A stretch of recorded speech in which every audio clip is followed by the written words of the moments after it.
Selamat malam, Bang Ari Palahuta Barat. Malam.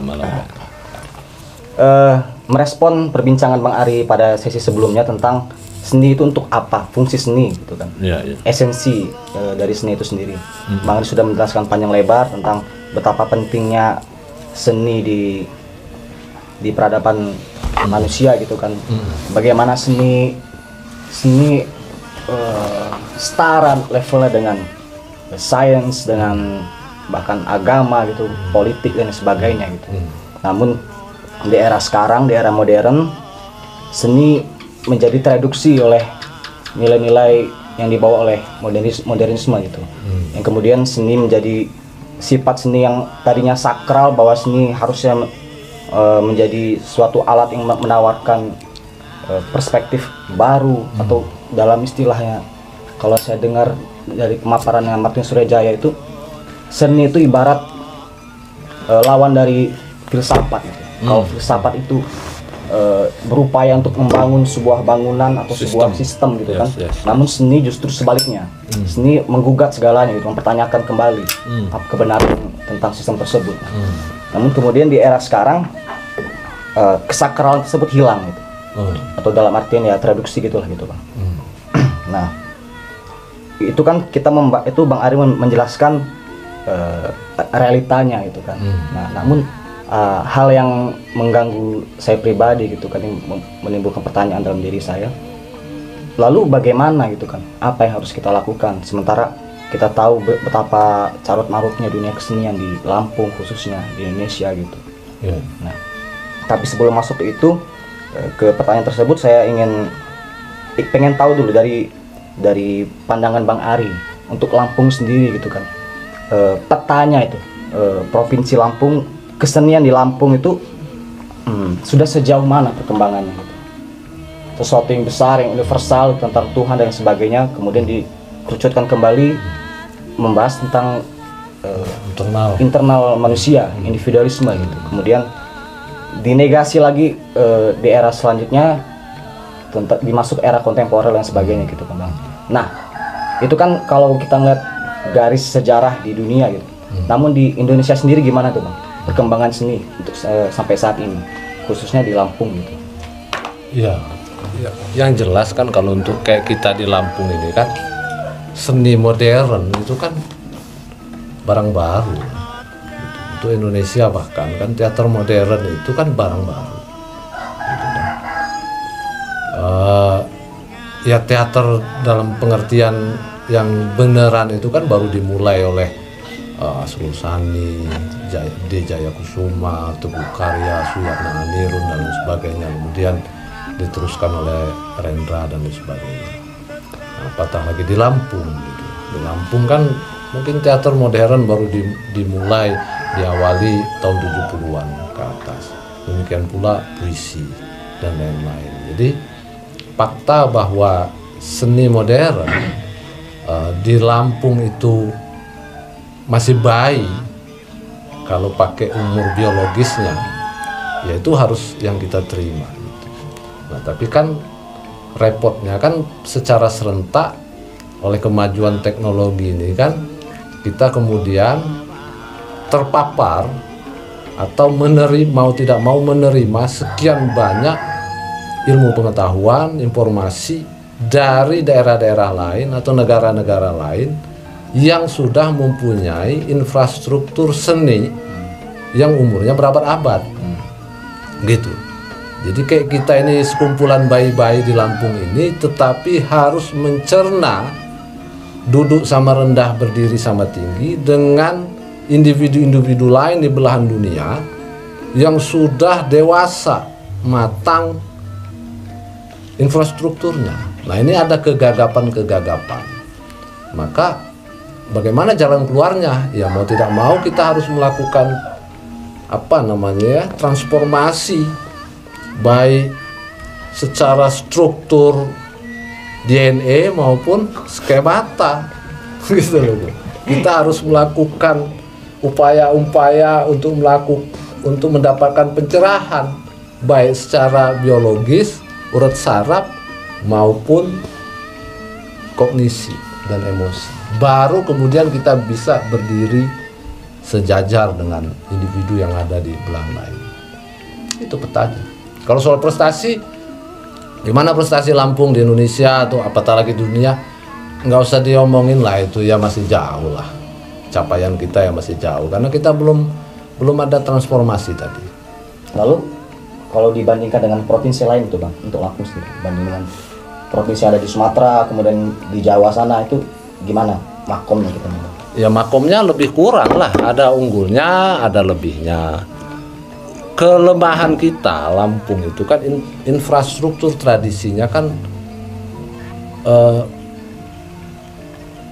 gimana nyebutnya ya, tidak menjadi mayoritas dan tidak kukuh. Karena suku Lampung sendiri kan hanya 16% dari total jumlah seluruh penduduk Lampung. Dan yang dari 16% suku Lampung yang tentu memiliki tradisi Lampung itu sendiri, entah tinggal berapa persen masyarakatnya atau grup-grup tertentu yang masih memelihara tradisi, pengetahuan suci yang ada di dalam tradisi ini. Nah itu. Nah kalau kita bandingkan dengan teman-teman di Sumatera Barat, misalnya untuk Sumatera aja, atau teman-teman di Tapanuli, teman-teman di Aceh, teman-teman di Riau, maka kita kalah. Mereka punya akar yang jelas, identitas yang jelas gitu, sehingga mereka punya bahan baku untuk mengeksplorasi tradisi tersebut banyak, bahan bakunya banyak, punya peluang banyak mereka untuk melakukan eksplorasi. Nah, tetapi di sisi lain untuk konteks yang sama, kelemahan itu juga bisa menjadi kekuatan. Nah, teman-teman di provinsi yang lain, misal kayak Sumatera Barat kah, Riau kah, atau kemudian Aceh dan sebagainya, itu karena mereka merasa sudah punya identitas yang solid, kukuh, jelas, bahkan definitif ini tadi, mereka menjadi sulit sekali keluar dari kukungan identitas itu.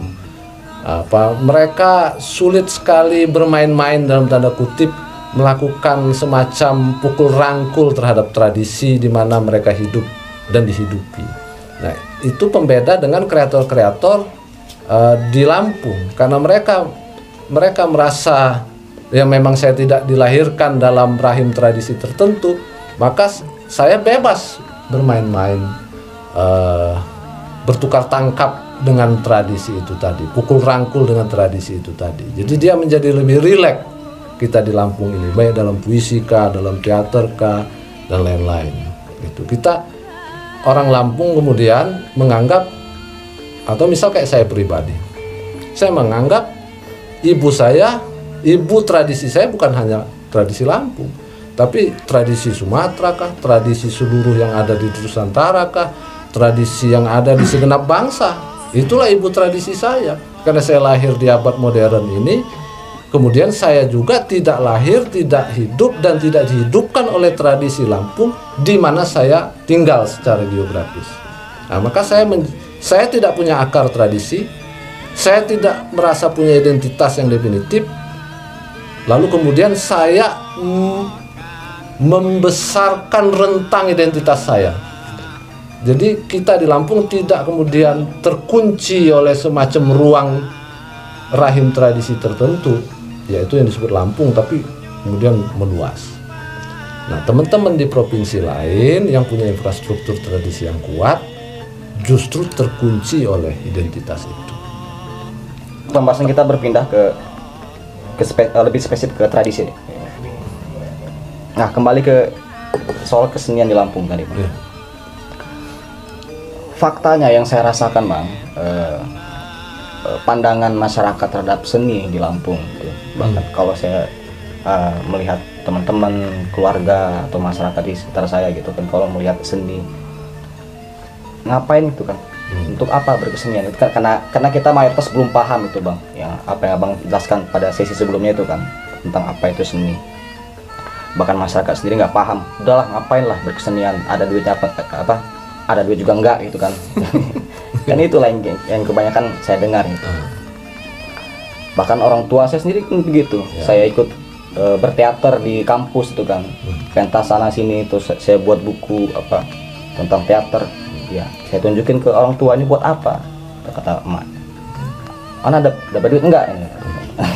kan gitu kasarnya kan Paham saya. masyarakat kan masih belum di Lampung khususnya masih belum paham gitu, apalagi sampai kita sama-sama mendukung seni, bahwa seni punya peran penting gitu kan, mungkin masih jauh sekali gitu kan. Kemudian bahkan kacaunya seniman pun banyak yang nggak paham tentang apa fungsi seni, apa fungsi berkesenian gitu.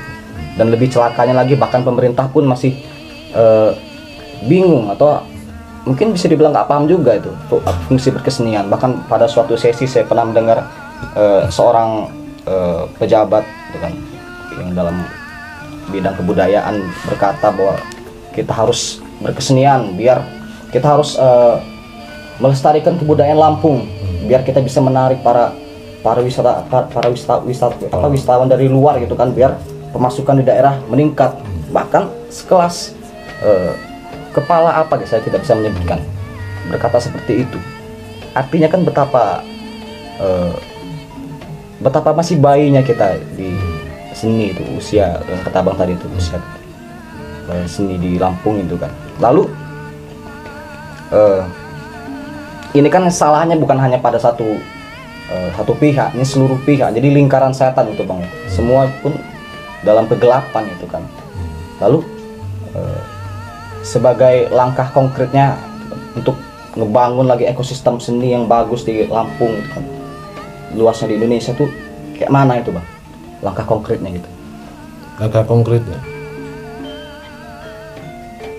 ya harus banyak-banyakin orang cerdas lah di Lampung, banyak-banyakin orang-orang yang berjiwa maju, orang-orang yang punya cara berpikir dan lain sebagainya yang cerdas, tidak ada jalan lain. Gitu. Itu saja Bang. Jadi Bang perlu proses panjang Bang. Iya, perlu proses panjang. Ya, tapi minimal kita sekarang paham lah kondisi kita di Lampung ini. Ya kan nggak cukup. Pengen kita ngomong, wah ini perlu kesadaran, perlu apa, nggak cukup, karena kesadaran itu kan buah dari sistem urat saraf tertentu. Yang namanya kesadaran itu buah dari skemata berpikir tertentu. Yang namanya kesadaran itu buah dari sebuah ekosistem kultural dan lain sebagainya tertentu. Jadi tidak ada kesadaran itu netral ya, dalam pengertian wah kita harus cerdas, harus pinter, harus menumbuh kembangkan seni atau kebudayaan maka akan hadir, itu tidak bisa, karena ada resistensi dari otot, dari urat saraf, dari ekosistem, dari skemata yang menghalangi, yang membatalkan itu. Walaupun ada kesadaran itu muncul di segenap orang, tapi proses pembatalan internal maupun eksternal terjadi. Bisa jadi muncul kesadaran secara individual, tapi pasar dalam tanda kutip, masyarakat nggak support. Masyarakat ini kan infrastruktur, nggak bisa kita nanam bibit baik yang kayak mana kalau lahannya nggak subur, gitu loh. Nah, apalagi bibitnya tidak baik. Nah demikian pula mau lahannya subur kayak mana kalau bibitnya nggak baik, dalam pengertian tidak ada kecerdasan tertentu, kesadaran tertentu dari individu tertentu, apa yang mau ditanam bibitnya memang nggak baik. Nah itulah yang terjadi di kita di Lampung misalnya. Bibit yang baik itu sangat susah dicari, lahannya juga tidak subur. Petani yang kemudian memberikan pupuk, menjaga dari virus, dalam hal ini misalnya orang dari pemerintahan, orang dari Dewan Kesenian, orang-orang dari universitas-universitas, ini kan adalah petani-petani, tidak juga punya kesadaran, tidak juga punya tindakan yang mampu menumbuh kembangkan bibit seni yang baik ini dengan keren, sehingga sulit. Jadi kalau ditanya apa langkah konkretnya, ya cerdaskan aja banyak-banyak orang, sehingga berubahlah skemata berpikirnya, berubahlah sistem sarafnya, berubahlah sistem biologisnya, berubahlah pula struktur masyarakat, baru jadi barang itu. Di luar bagaimana, misalnya Eropa, Amerika, atau di Jawa atau di Bali misalnya, yang subur, ya mereka semua udah siap, masyarakatnya, infrastrukturnya siap, akar tradisinya jelas. Apalagi kayak di Eropa, Amerika, skemata berpikirnya ini kan buah dari pergulatan ilmu pengetahuan berabad-abad. Teater itu kan lahir sebelum Islam, ya kan? Islam Nabi Muhammad SAW belum ada, orang Yunani udah main teater. Yesus belum ada, orang Yunani sudah main teater. Naskah Oedipus itu Sophocles lebih tua ketimbang Yesus. Lah ini kan diwariskan. Skemata ini kan diwariskan dari generasi ke generasi ke generasi ke generasi, sehingga mereka menerima dan mengeluarkan informasi tingkat tinggi itu biasa. Lah sedangkan kita, for example di Lampung baru tahun 70-an masuk teater modern. Nah gimana? Gimana orang berabad-abad, kita baru 30 tahun 40 tahun. Nah, tidak ada jalan. Langkah konkret itu ya langkah-langkah klise. Satu-satunya yang bisa dilakukan adalah kalau Nabi Khidir alaihissalam berkenan hadir, ya, mencari dia 100 individu Lampung yang dianggap berbakat, kemudian setiap individu ini pakpuk ditabukin Nabi Khidir, maka akan berubah sistem sarafnya, berubah sistem biolog ototnya, berubah pula skematanya, beres baru. Kalau Nabi Khidir tidak turun, tidak bisa. Berarti harus nunggu Nabi Khidir dulu Bang Ito. Ya. Iya, ini kayak main-main, tapi ini sungguhan. Aku tuh nggak pernah main-main, nggak pernah main-main. Jadi gini kan, nggak bisa orang yang berada di dalam, terkunci di dalam rumah, berkehendak untuk mengeluarkan teman-temannya yang lain yang juga berada di dalam rumah. Kita anggaplah kita semua masyarakat di Lampung ini kan adalah orang-orang yang terkunci dalam rumah yang disebut Lampung. Nah, maka kita kan membutuhkan orang yang berada di luar rumah untuk membuka kunci pintu rumah kita. Gitu loh. Nah, siapakah itu? Adalah orang-orang yang tercerahkan. Dia harus intervensi, dia harus mendobrak pintu rumah Lampung ini sehingga cerah. Gitu. Kalau nggak bisa. Contoh misalnya Suzuki datang ke Lampung terus melatih teater gitu, bisa gitu Bang? Bisa. Atau orang Lampung 100 orang kirim ke Jepang, ke London, ke New York untuk latihan sama Tadashi Suzuki, untuk latihan sama Barba, untuk latihan macam-macam. Mudah-mudahan bisa. Walaupun syaratnya dia bukan asli orang Lampung. Kok gitu Bang? Iya, karena kalau dia asli orang Lampung, pulang-pulang dari Jepang, dari New York, ke sini tetap ngehonor. Nanti dia tetap ngehonor di Pemkab, di dinas. di dinas. Gitu. Nggak bisa. Dia harus yang minimal separuh lah ada darah non Lampungnya. Nah, menyambung pemaparan Abang tadi soal tradisi itu Bang, bahwa di Lampung ini kelemahannya adalah kita kurang kuatnya akar tradisi, tapi secara plusnya pun itu malah membuka justru malah membebaskan kita untuk berpikir yang lebih jauh gitu kan, tidak terikat oleh tradisi tadi itu. Nah, lalu pertanyaannya, apa pentingnya kita masih memegang tradisi yang nggak kokoh itu Bang? Apakah tetap kita upayakan lebih kokoh, ataukah udah sekalian aja lah dilepaskan gitu, tenggelamkan saja perahu tradisi ini gitu? Ya. Yang pertama bukan soal tidak kuat.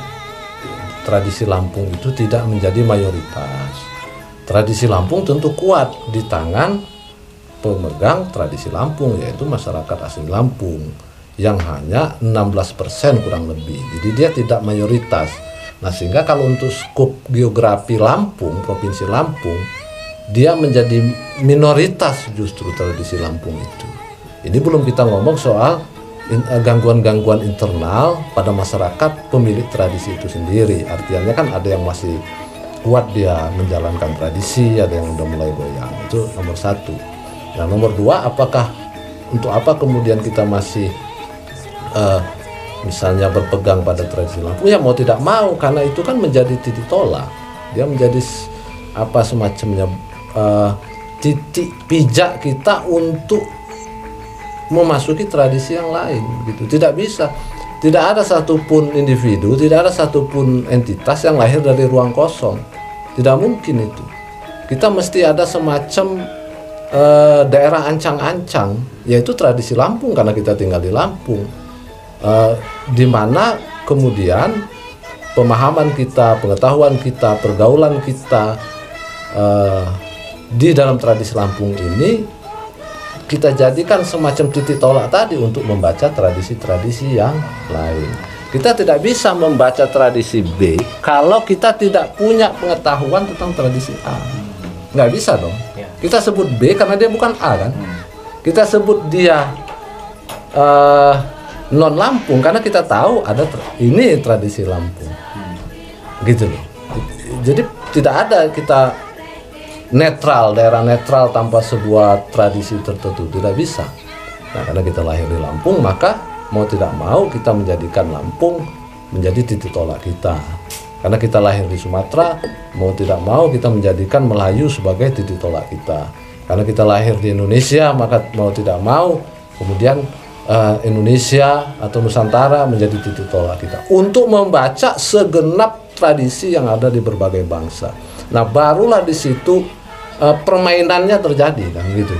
Lebih kurangnya, mana yang lebih dalam, mana dangkalnya, mana yang sempit, mana yang luasnya, mana tradisi dari manapun yang lebih memberdayakan potensi kemanusiaan dan kemasyarakatan kita, mana yang tidak, mana yang mampu menstimulus individu atau masyarakat untuk lebih mengaktualisasi potensi kemanusiaannya, mana yang tidak, dan sebagainya. Termasuk tradisi-tradisi agama misalnya. Jadi tetap harus itu, karena kalau enggak ya nggak bisa. Kita lahir, tidak ada dia lahir dari ruang kosong. Jadi merawat tradisi itu bukan untuk menarik wisatawan. Ya itu kan kalkulasi ekonomi. Nah itu contoh reduksi yang terjadi, reduksi desakralisasi juga terjadi pada tradisi atau seni, bahwa kemudian kita bisa kenakan kalkulasi ekonomis terhadap seni atau budaya, bisa saja, tetapi kalau tidak hati-hati kan kemudian terjadi penggerusan terhadap nilai-nilai adiluhung yang ada pada tradisi atau seni itu gitu. Padahal tradisi tertentu atau seni itu kan lahir bukan dari sebuah kalkulasi ekonomi, kalkulasi kebenaran, kalkulasi kebaikan, kalkulasi keindahan, bukan kalkulasi untung rugi. Ngomong ekonomi itu kan sederhananya kan untung rugi, gitu loh. Nah, bagaimana kita mau menggunakan kalkulasi itu untuk tradisi atau untuk seni? Apa untungnya lu main teater? Itu nggak tepat pertanyaan itu. Sama aja kayak aku ngomong ke kau, misalnya kau mendekati perempuan, kan nggak bisa gua tanya apa untungnya lu ngedeketin si Aulia atau Amanda misalnya, apa untungnya, berapa uang kau dapat? Nggak bisa dong. Itu mereduksi, itu kan relasi kemanusiaan, bukan relasi ekonomis. Nah, jadi pendekatan sedikit-sedikit wisatawan, sedikit-sedikit pariwisata, sedikit-sedikit pendapatan asli daerah.